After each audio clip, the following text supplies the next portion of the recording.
자, 이번 시간에는 국제표준화 문서 작성법 중에서 권장되지 않는 것들과 권장되는 것들을 구별해서 말씀드려 보겠습니다.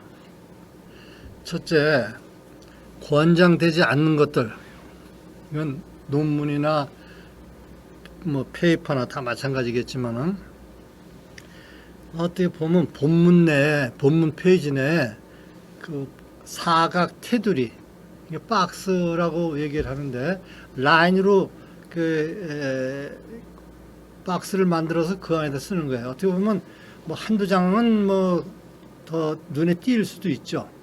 눈에 띄라고 하는지 모르지만 그렇지만 논문 전체를 또는 책 전체를 그렇게 쓰면은 안 좋아요. 그렇게 하지 말라고 책에 써 있어요. 그렇고 그 다음에 이제 이런 게 있는데 그림 내용 중에 다수의 영상 정보를 넣는 경우. 그러니까 특히 이제 학생들이 막 경험이 없어서 그런 경우인데 어디 갔다 와서 내가 이제 학부생들한테는 매 학기마다 현장 방문을 했습니다.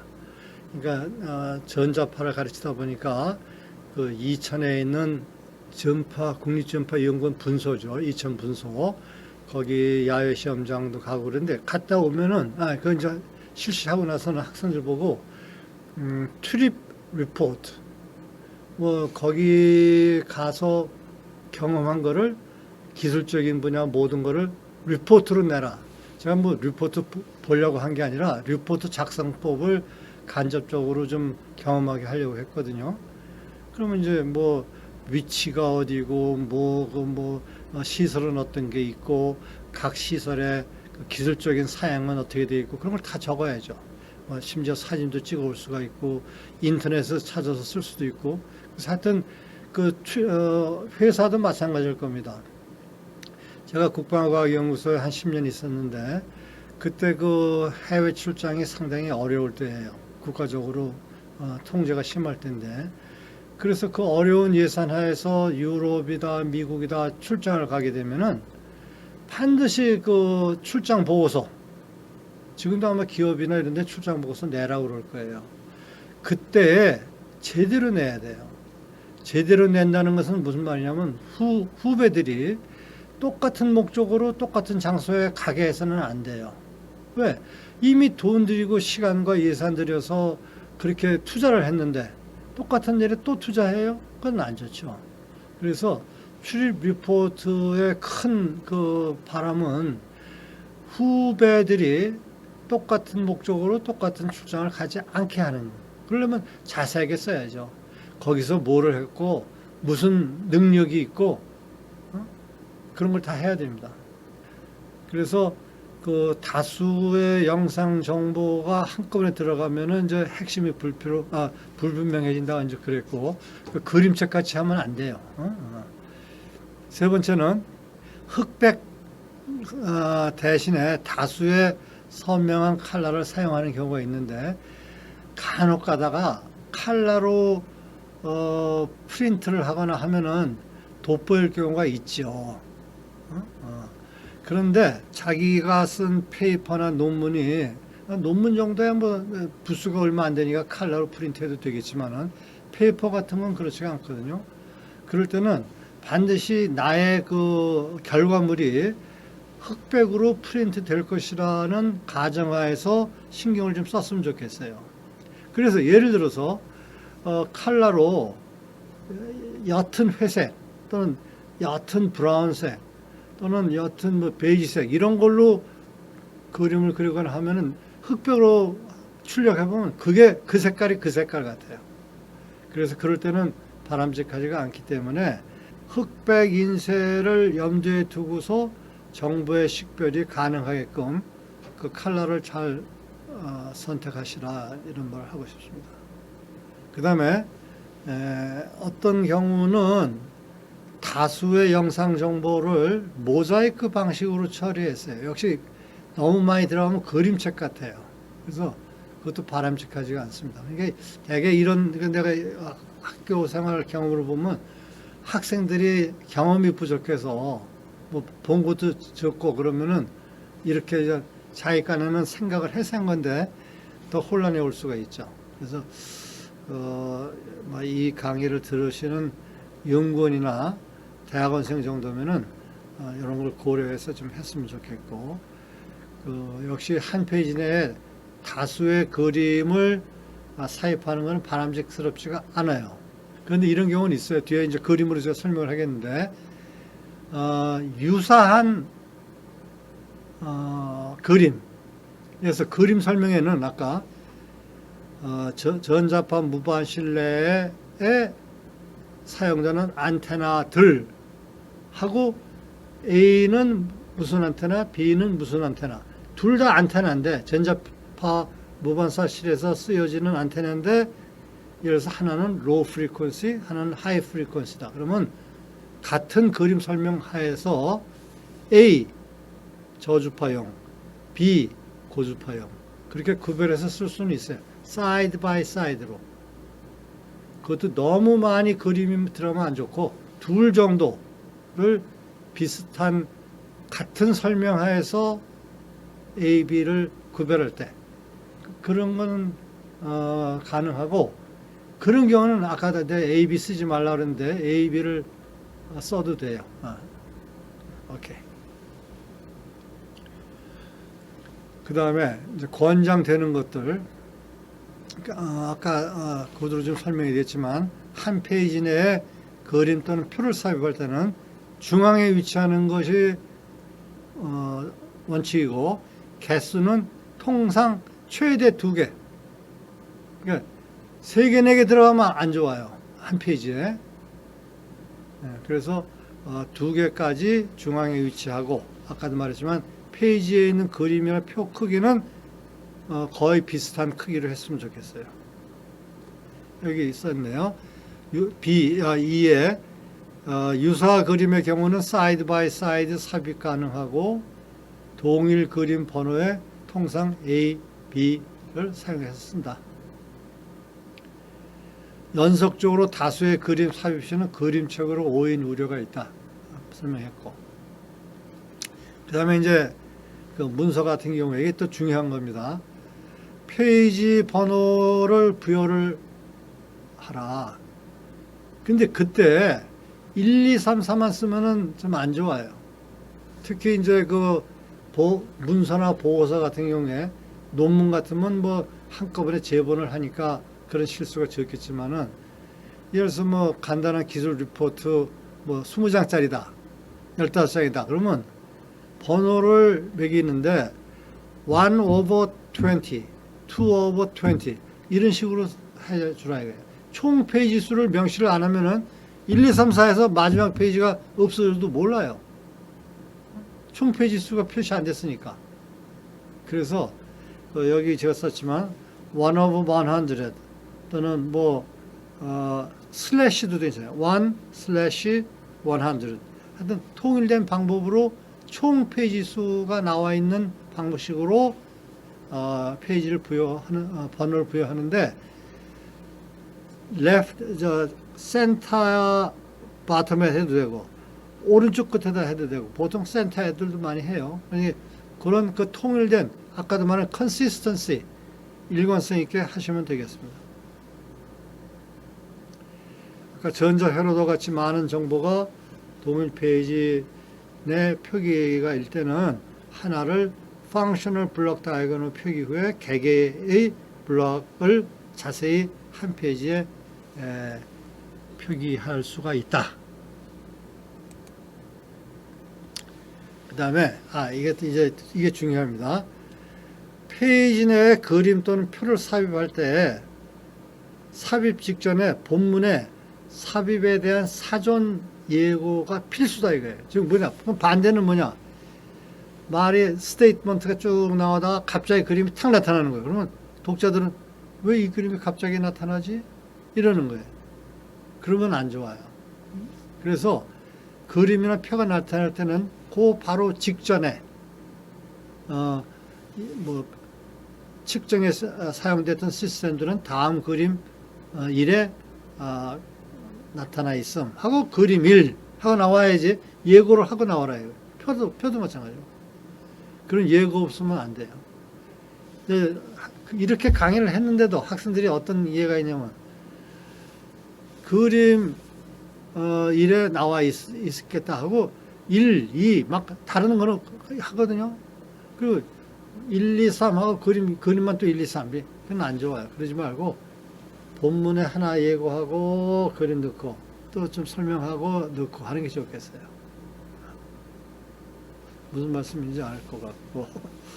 그 다음에 특정 그림의 경우, 사진 같은 경우가 그럴 수가 있는데 저작권 표시가 있는 경우에는 그 카피라이트라 그러죠. 카피라이트, 저작권.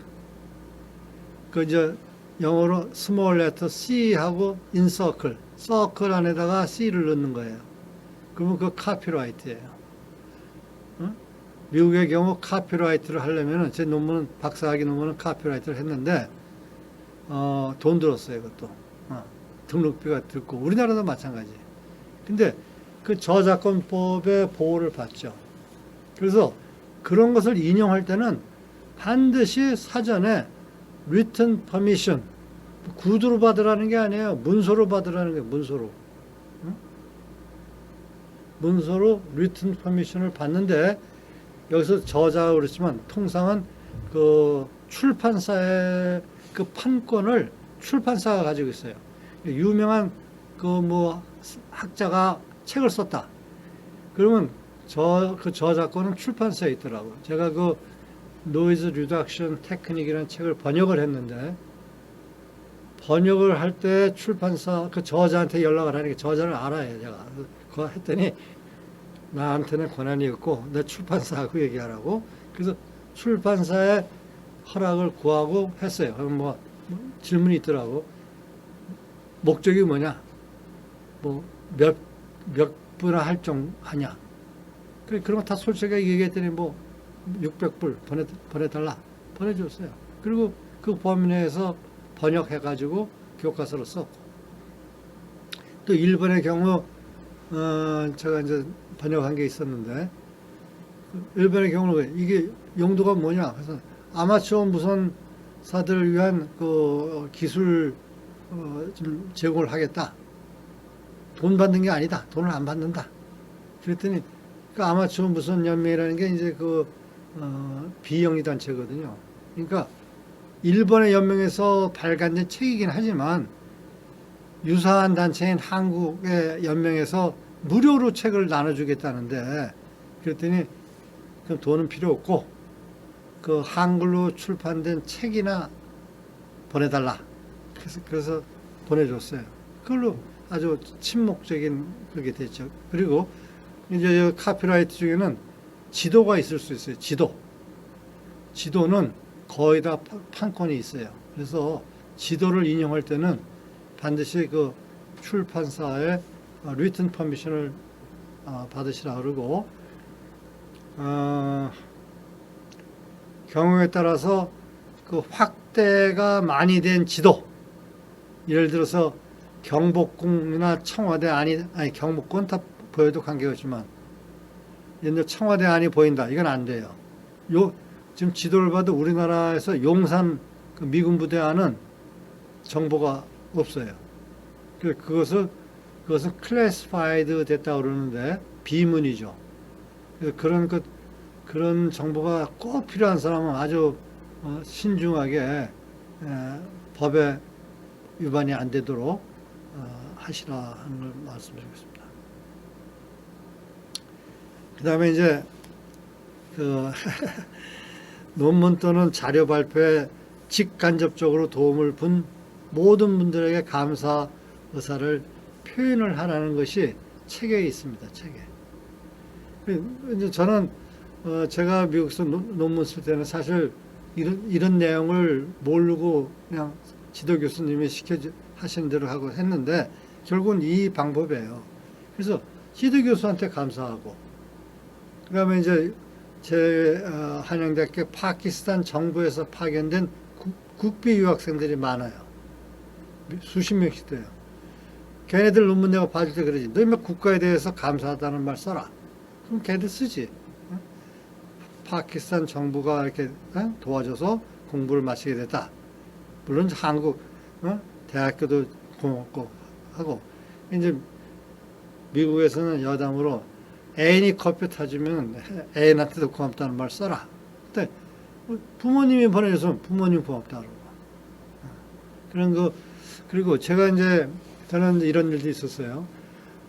그 실험을 하는데 그 지그가 필요하잖아요. 그 특별한 형태의 그 테스트 베드 같은 지그가 필요해요. 그것을 설계를 내가 미케니컬 드로잉을 한 다음에 그걸 공작실에 가지고 가서 의뢰를 했어요. 미국서는 그 미케닉이라고 그러는데 미케닉에는 두 가지가 있죠. 공작실에서 공작기계를 다루는 사람도 미케닉, 자동차 정비소에서 자동차를 고치는 사람도 미케닉이라고 하거든요. 그래서 이제 저의 경우는 이제 전자인데 그 사람들은 그 당시 제가 30대 때 한 50 먹은 정말 베테랑들인데 뭐 경험이 많으니까 너무 잘 알아요. 그게 스크루 이렇게 보더니 뭐 피치나 이거를 한눈에 알아보는 거예요.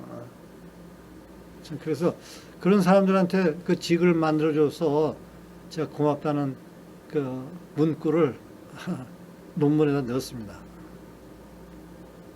그 다음에 이제 abstract에 대해서 얘기를 하겠어요. 논문의 경우는 전체 내용을 요약한 요약문, 영어로 abstract라고 그러죠. 압축하고 요약문이라는 게 더 좋아요.